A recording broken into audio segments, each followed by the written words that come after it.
여러분 안녕하세요, 락서입니다. 최근에 보시면 아시겠지만 제가 책 소개가 상당히 좀 드물었죠. 제가 마지막으로 소개한 이후에 읽은 책들을 쭉 정리해 보니까 아주 많진 않은데 그래도 한 수십 권은 쌓여 있긴 하더라고요.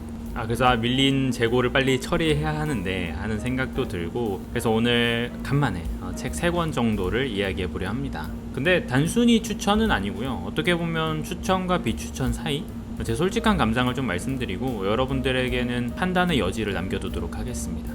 지체할 필요는 없겠죠. 첫 번째 책은 조혜진 작가의 여름을 지나가다입니다. 겨울에 지금 영하 막 10도가 넘어가는 이 시점에서 여름을 지나가다 소개하기 좀 늦은 책이 아닌가 싶긴 한데, 여름을 지나오긴 했으니까 꼭 틀린 말은 아니네요. 이 책을 짧게 정리하자면, 할 필요도 없는 추가 근무를 자처하며 마트 옥상 놀이공원을 관리하는 언젠가 카페 개업을 꿈꾸는 연주, 아버지의 실패로 신용불량자가 되어 길에서 주운 신분증으로 알바를 시작한 수호, 그리고 그 수호가 연주의 돈을 훔쳐 달아난 수호는 원인 모를 병에 시달리고 아버지의 잔해가 남은 가구점에 은거하게 되고, 또 다른 인물이 등장하는데, 파원 이후 공인중개인으로 일하는 민, 그녀는 집주인 몰래 집에 들어가 타인의 삶을 체험하곤 하는데 폐업한 가구점에서 몰래 쉬면서 앞선 수호와 연결점을 갖게 되죠. 그래서 크게 보자면 이 연주, 수호, 민, 이 세 명의 이야기가 얽힌다고 보시면 되는데, 세세한 내용들이야 제가 소개해드리진 않겠지만 저는 개인적으로 조혜진 작가를 좋아해요. 조혜진 작가의 책들을 그래도 여러 읽기도 했었고, 단순한 진심을 비롯해서 빛의 호의 같은 작품들을 상당히 좋아합니다. 그래서 이번에는 아니죠, 좀 읽은 지 오래됐으니까 이 책도 읽을 때 좀 기대를 했어요. 조혜진 작가의 글이 여전히 나에게 잘 맞을까라고 좀 걱정 반 기대 반을 했었는데, 여전히 조혜진 작가의 문장은 저한테 참 취향이 맞는 것 같아요. 항상 잘 읽히고 잘 읽히면서도 가볍지 않은 문장들이 너무나 마음에 들었고요. 문장이 쉬운 것도 아닌데 왜 이렇게 강물에 둥둥 실려 떠나가듯 그렇게 읽힐까 참 궁금하거든요. 그런 면에서 여름을 지나가다도 예외는 아니었으니 좋다고 말할 수 있을까 싶긴 하지만, 조금 기대가 어긋나기 시작한 것은 수호가 연주의 돈을 훔쳐 달아나는 순간부터였어요. 사실 제 이야기만 듣는 분들이라면은 이제 이 내용이 왜 갑자기 주인공이 어떤 이유로 이런 것들을 생각하실 수 있는데, 그걸 저도 사실 잘 모르겠어요. 수호가 갖고 있는 상황이나 연주가 갖고 있는 상황이나 그 어느 것을 빗대어서 이들의 관계를 설명하고 수호가 연주의 돈을 훔쳐간 합리적인 개연성을 찾아보려고 했지만, 저로서는 그게 딱히 납득할 만큼 느껴지진 않았거든요. 그러니까 수호가 그만큼 힘든 상황이었나? 남의 신분증을 주워서 알바를 하니까 그 정도로 돈에 궁했나? 그런데 연주와의 관계가 단순히 돈을 훔쳐 달아날 정도의 그런 관계였나? 그렇게 끊어버릴 관계였나? 라고 생각이 좀 들었고, 그러한 사실이 충분히 드러났던가 하는 의문이 좀 있었거든요. 그러니까 호감을 갖고 연주에 술 취한 볼을 이렇게 만졌던 그런 시간들에도 불구하고 돈을 훔쳐 달아나서 그 이후의 관계가 끊긴다는 것이 저는 좀 납득하기 어려웠던 것 같습니다. 하지만 이거는 좀 1차적인 감상일 수는 있어요. 좀 더 고민해보고 하다 보면은 수호의 입장을 이해하고 왜 수호가 그런 선택을 했는지, 또는 어떤 의미로 우리의 모든 행동들이 개연성을 갖고 있는 것은 아니잖아요. 수호가 돈을 훔친 행위 역시 그 행위의 어떤 의도나 동기보다는 그 이후에 벌어진 일들에 집중하는 것도 하나의 방법이겠죠. 그래서 이 부분이 작가의 실패라고 하니까 좀 어감이 세긴 한데, 혹은 독자로서 제가 읽어내지 못한 실패인지 뭔지는 좀 알 수 없지만 그 부분이 좀 마음에 걸리긴 했습니다. 하지만 그럼에도 불구하고 끈덕진 여름 묘사와 여름이 지나가고 끝나가는 부분의 묘사는 참 마음에 들었던 것 같아요. 그래서 책을 읽으면서 여름이 끝나가는 것을, 지나가는 것을 놓치지 않고 볼 수 있어서 좋았습니다. 또 하나 아쉬웠던 점이라면은 여자 캐릭터들 간의 이야기가 좀 구분하기 어려운 부분이 있었어요. 제가 집중을 잘 못했던 건지 이야기가 좀 상관없어 보이는 이야기가 막 퍼져 있다 보니까 그러한 부분들이 좀 아쉽게 느껴졌습니다. 그래서 요 조혜진 작가의 여름을 지나가다는 추천과 비추천 사이네요. 저야 이제 조혜진 작가를 좋아하니까 웬만하면 조혜진 작가의 작품을 사서 읽어보려 하겠지만, 조혜진 작가의 첫 작품을 읽으시는 분들이라면은 다른 작품이 좀 더 낫지 않을까라는 생각이 들긴 합니다. 이렇게 애매모호하게 한 권이 넘어가고, 두 번째 책은 파트리크 G. 스킨트의 비둘기. 50대 은행 경비원 조나단은 곧 자신의 집을 소유하게 된다. 좁은 공간이지만 오랜 시간 애정을 쏟아왔던 곳이기에 조나단에겐 각별한 의미가 있다. 그러던 어느 날 조나단은 아침 출근을 앞두고 문 앞에 비둘기 한 마리가 앉아있는 것을 본다. 비둘기의 눈과 눈꺼풀이 움직이는 것을 보고 사방에 떨어진 비둘기의 배설물을 본 조나단은 형용할 수 없는 두려움을 느끼게 되고 그 길로 집을 나선 뒤 집으로 돌아가지 않겠다고 결심한다. 그날 비둘기 때문에 마음이 혼란스러웠던 조나단은 한 번의 실수도 없었던 일터에서 실수를 연발하고 한 거지에게서 자유와 비참함을 동시에 느끼고 찢어진 바지 때문에 모든 것이 뒤틀리는 느낌을 받는다. 일이 끝난 뒤 결심대로 호텔로 돌아온 조나단은 칠흑같은 암흑 속에서 죽음을 생각한다. 다음날 집으로 돌아온 조나단의 눈앞에 두려웠던 비둘기의 흔적은 없다. 자, 방금 제가 읽어드린 내용이 이 비둘기라는 짧은 작품의 전부라고 보시면 될 것 같아요. 그러니까 어느 날 집 앞에 비둘기가 있고 평생을 마련하려고 돈을 모으고 노력했던 집 앞에 그 비둘기 때문에 정말 극단적인 생각까지 하게 된다는 게 이 소설의 내용입니다. 자, 이 작품에 대해서 좀 이야기하자면은 캐릭터가 다소 인위적이고 정해진 대로 움직이고 있다는 느낌은 들어요. 좀 평면적이라는 거죠. 그러니까 조나단이 비둘기를 까닭없이 두려워하는 이유를 찾기보다는 그것이 이 작품의 기본 토대라고 생각하는 것이 훨씬 낫고요. 다소 부자연스러운 상황을 설정하고 그 상황 속에서 이 조나단이라는 한 인간이 어떻게 행동하는지를 보는 게 이 소설의 핵심이 아닐까 싶습니다. 조금은 꼭두각시로 보이는 조나단이 그렇다면 어떤 행동을 보이면서 어떤 이야기를 작가는 하고 싶었을까, 이걸 생각해 보는 거죠. 객관적으로 보자면요, 조나단이 하는 일이나 과거에 전쟁에 참여했던 일이나 뭐 이런 것들을 생각해 봤을 때 비둘기를 무서워하는 것은 진짜 좀 말이 안 되긴 합니다. 그러니까 이 작품 속에서 비둘기는 어떤 두려움의 상징, 공포의 상징인데, 생각해보면 우리 역시 삶에서 두려워하는 것들이 참 많잖아요. 그리고 그런 것들은 되게 예고 없이 갑작스럽게 찾아오기도 하고 스스로도 이것을 왜 두려워하는지 무서워하는지 알 수 없을 때도 많고요. 그러니까 비둘기는 두려움의 어떤 근원이라고 보는 게 좀 타당하겠네요. 또한 조나단은 평생 동안 상당히 절제되고 계획된 삶을 계속 살아왔는데, 비둘기의 등장 자체가 본인이 계획할 수 없는 미지의 존재, 또 어떤 질서를 어지럽히는 존재로 여겨졌기 때문에 그 두려움으로 상징되었을 수도 있겠죠.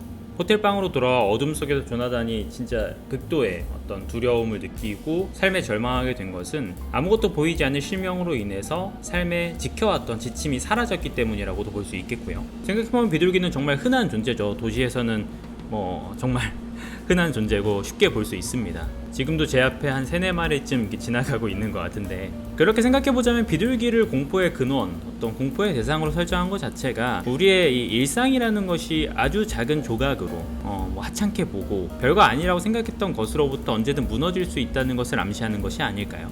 그리고 시간이 지나면 우리가 왜 그걸 두려워했지? 왜 이렇게 생각을 하듯이 역시 아무런 예고 없이 사라져버리기도 하고요.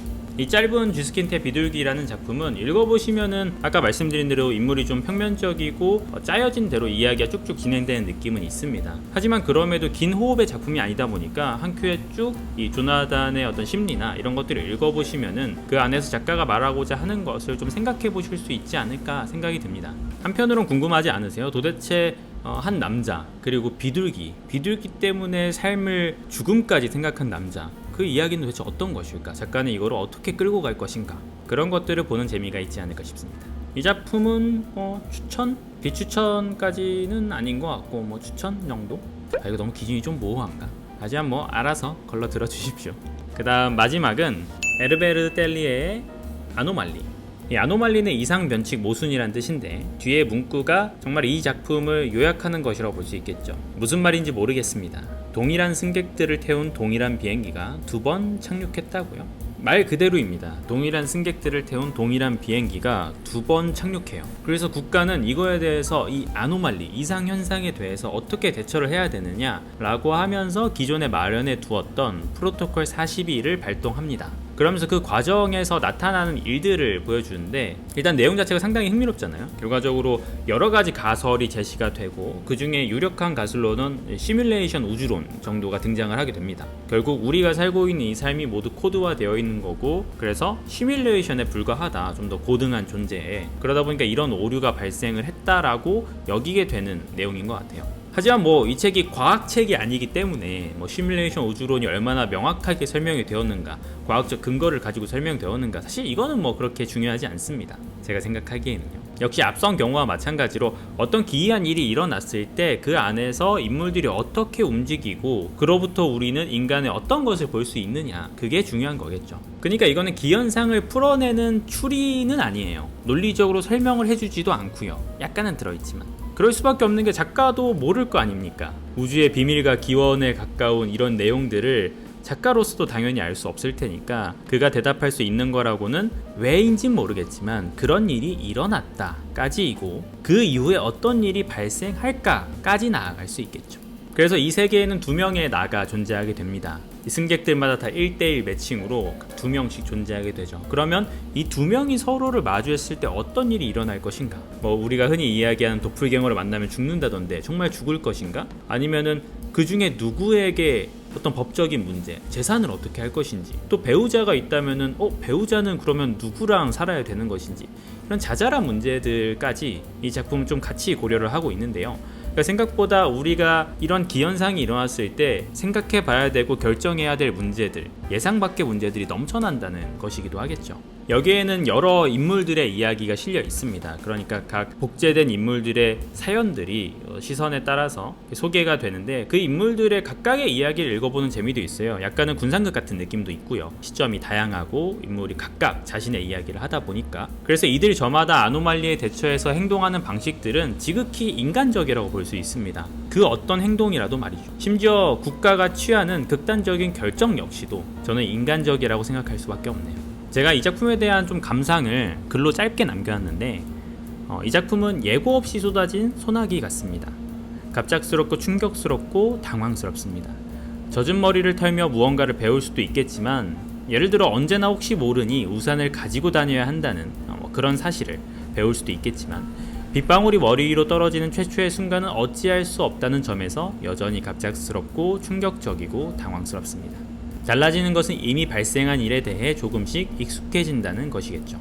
소나기가 끝난 후 도처에 생긴 웅덩이가 보입니다. 웅덩이가 보여주는 반사는 우리의 민낯을 깨끗하게 보여줍니다. 우리는 웅덩이를 밟을 수도 있고 밟지 않을 수도 있습니다. 그것으로 모든 게 변하지 않는다고 하더라도 소나기로 생긴 웅덩이는 깊지 않습니다. 발을 담근다고 하여도 신발이 모두 젖지는 않을 거예요. 이 작품의 장점이기도 단점이기도 합니다.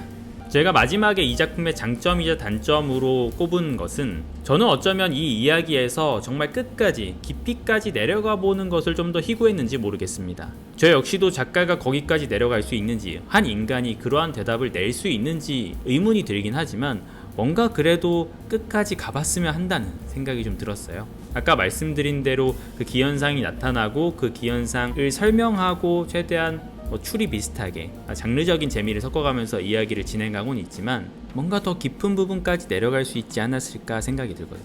그래서 저는 소나기가 아닌 끝없이 내리는 빗속에 빠진 한 인간의 절망을 보고 싶었는지 모르겠습니다. 문학적으로 말이죠. 비록 그의 절망이 제 것이랑 다를 수는 있어도 이 허리까지 잠긴 어떤 이의 절망은 분명히 더 깊은 무언가가 나올 수 있지 않을까 생각이 들었거든요. 하지만 이 작품 그럼에도 추천이냐 비추천이냐 라고 말한다면 저는 추천드리고 싶습니다. 상당히 일단 글 자체가 흥미롭고요, 소재도 흥미롭고 내부의 전개 방식도 여러 인물의 이야기를 각각 풀어낸다는 점도 너무나 재미있고, 장르적인 재미, 그러니까 너무나 미스테리한 일들이 일어나다 보니까 그것을 하나씩 벗겨내는 재미가 분명히 있는 것 같아요. 그래서 가독성도 어느 정도 있고 재미도 있고, 우주나 그리고 나와 다른 존재를 만났을 때 하는 어떤 조금은 철학적일 수 있는 질문까지, 나를 정의하는 것은 무엇인가, 이런 생각까지 해볼 수 있다는 점에서 저는 추천드리고 싶습니다. 참고로 이 작품은 2021 콩쿠르상 수상작이기도 하고요. 자, 이렇게 이번에 지난번에 읽었던, 언제 읽었지? 여름쯤에 읽었겠죠. 여름 좀 넘어가서, 여름을 지나가다니까 여름 좀 넘어서 읽었나? 에르베르 텔리의 아노말리, 그리고 파트리크 쥐스킨트의 비둘기, 조혜진 작가의 여름을 지나가다 3권을 소개해드려 보았습니다. 어떻게 이 중에 좀 끌리는 작품이 있으실까요? 제가 추천하는 작품도 추천하지 않는 작품도 여러분들의 취향에 맞을 수도 있고 맞지 않을 수도 있잖아요. 그냥 딱 들어봤을 때 그 작품 좀 끌리는데, 혹은 나중에 서점에 가셔서 이거 옛날에 들은 것 같은데 궁금한데 하시면 읽어보시는 것도 어떨까요? 저는 그럼 또 다음에 여름을 지나가다 이후에 또 이 작품들 이후에 읽은 책들을 가지고 짧게나마 제 감상을 공유하러 오겠습니다. 근데 왜 항상 이야기하다 보면 짧지 않을까요? 희한하네. 아무튼 좋은 연말 되시길 바라겠습니다. 연말까지는 올라갈 수 있겠죠. 약박.